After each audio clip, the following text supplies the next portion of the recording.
निद्रा लेना, भयभीत होना, बच्चों को जन्म देना, इतना काम पशु पक्षी भी करते हैं और मनुष्य भी करता है। हर मनुष्य भयभीत है, कहीं मेरा बच्चा न मर जाए, कहीं मेरी गाड़ी चोरी न हो जाए। हुआ कुछ नहीं, पर उसके अंदर संदेह है।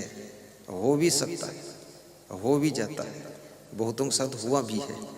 तुम्हारे साथ नहीं हुआ अच्छा है, पर पहले से डरे हुए हो कि कहीं ऐसा ना हो जाए, डर लगता है। तो नीतिकार कहता है ये डर भी स्वाभाविक है। पशुओं को भी डर है, पंछियों को भी डर है और मनुष्यों को भी डर है। और सबसे बड़ा डर तो प्राणियों से ही है। मनुष्य को मनुष्य जितना डर दिखाता है, इतना कोई और डर नहीं दिखाता है।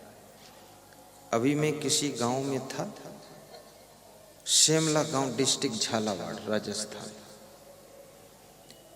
तो वहाँ एक सज्जन के यहाँ पधरौनी गया। तो पधरौनी से जब विदा हुआ तो उन्होंने कहा, इस मेरे छोटे भाई को समझा दो आप। तो हमने कहा क्या है? बोले ये अपनी पत्नी को रोज डरवाता है कि ज्यादा कुछ कहोगी तो साधु बन जाऊंगा। तो उसकी पत्नी ने कहा, हाँ इसको थोड़ा समझा दो मेरे पति को। 20 साल हो गए हमको धमकी देता है साधु बन जाऊंगा, और जब बोलता साधु बन जाऊंगा तो मैं डर जाती हूँ, मैं चुप हो जाती हूँ। ये गांजा पीता रहता है और कुछ नहीं बोलती हूँ, गांजा पीता रहे तो कभी नहीं बोलता साधु बनूंगा। तो मैंने कहा ये धमकी देने वाले लोग साधु नहीं बन सकते। जो गांजा नहीं छोड़ सकते हैं वो इतना बड़ा मनोविकार विषयों का काम वासना को कैसे छोड़ सकते हैं? गांजा, भांग, अफीम, चरस, बीड़ी, सिगरेट पीने वाले इन व्यसनों को जो ना छोड़ सके, मन बस में करना क्या जाने। वो मन कैसे बस में करेंगे? छोटा सा गांजा नहीं छूट रहा है और धमकी देता है कि सब पत्नी परिवार छोड़ दूंगा। मैंने कहा इसकी झूठी धमकी है, इसको तुम डांट डपट के सुधारो सब लोग। तो मैंने उससे पूछा, सच में साधु बनना चाहता? तो मैं आया हूं, चल मेरे साथ। अरे बोले मैं तो जिंदगी में साधु नहीं बनूंगा। अब साधु क्या बनेगा? साधु बनना बहुत सुखद है, साधु में सुख है, और इसी सुख शांति के लिए मैं भी साधु बना हूं। मैं 9th में पढ़ता था, तभी सोचा था सुख कहाँ है, तो मुझे लगा साधु में सुख है, इसलिए मैं साधु बना था। लेकिन साधु में एक विशेष बात है, खाली कपड़ा पहन लेने से साधु नहीं बनता कोई, कि पगड़ी बांध लो और पहन लो और ऐसा सोच लो। और मेरे जैसे कपड़ा पहने कोई मिल जाए तो साधु मान भी मत लेना। कपड़ा बदलने से साधु नहीं होता है, नहीं होता। लफड़ा बदलने से साधु बनता है। और जिसके पास पहले से लफड़ा ही ना हो वो तो बहुत महान होता है। साधु का मतलब है कि संसार में किसी भी नशा व्यसन में भी आकर्षित ना हो, संसार में कोई उसका लोभ लालच ना हो, संसार में किसी का रूप सौंदर्य भी उसको आकर्षित करके फिसला ना सके, वो साधु है। ऐसा थोड़े अपना घर छोड़ दिया और फिर दूसरे गांव में जाकर के गलतियां करते घूम रहे। ये कौन साधुआई मॉडल, किसकी मॉडल है? ये किस मॉडल की साधुआई है तुम्हारी? तुम रहने दो साधुआई करने को, पेंट पहन के घर में जाओ और वहां ढूंढ करके लाओ अनीता देवी को, उनके साथ रहो।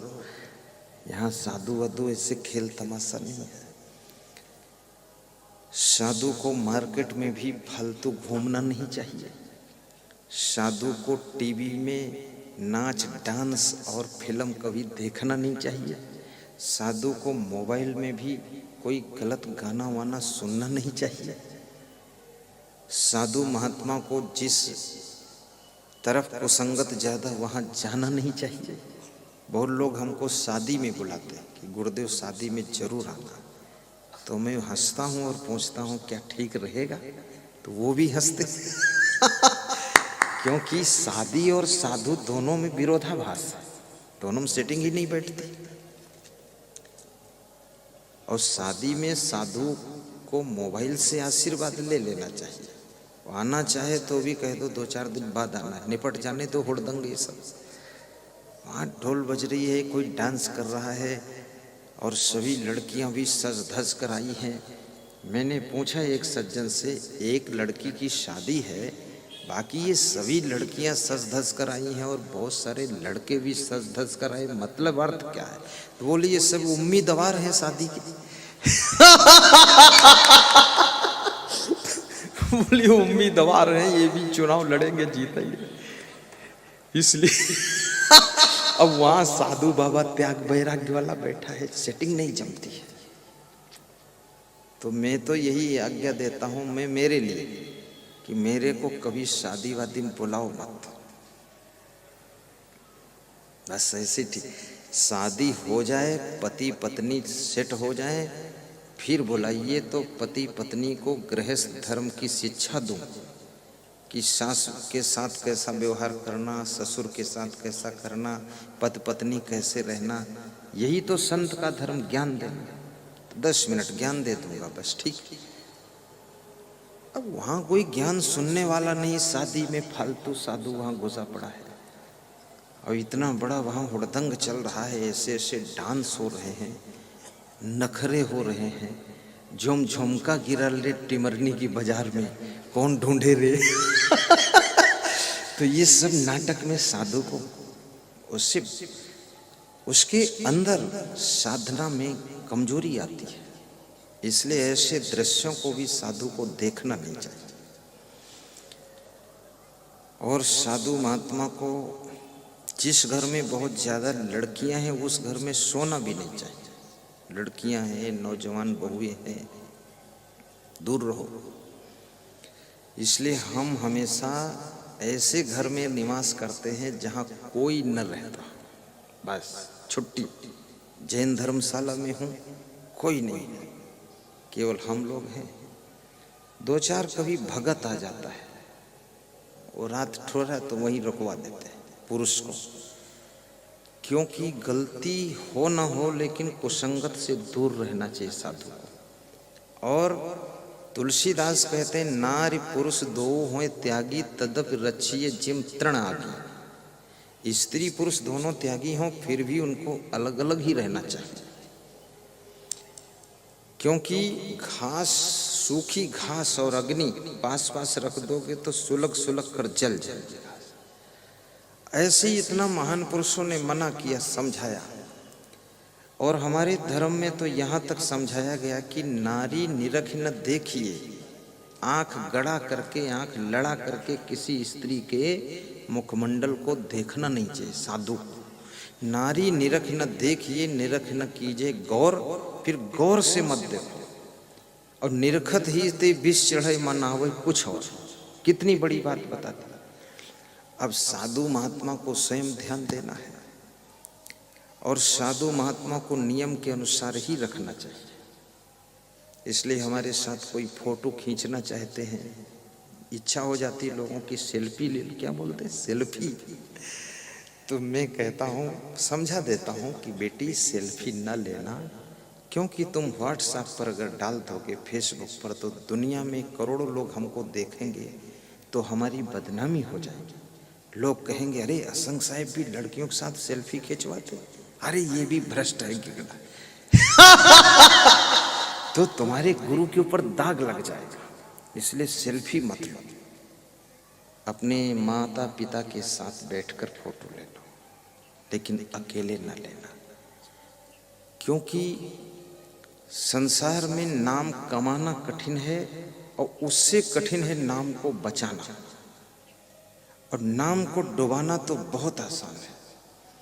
तुम्हारी 7 पीढ़ियों ने नाम कमाया है, लेकिन एक पीढ़ी में कोई कंडोर पैदा हो जाए, वो नाम डुबा देगा। लक्ष्मण कितने महान थे।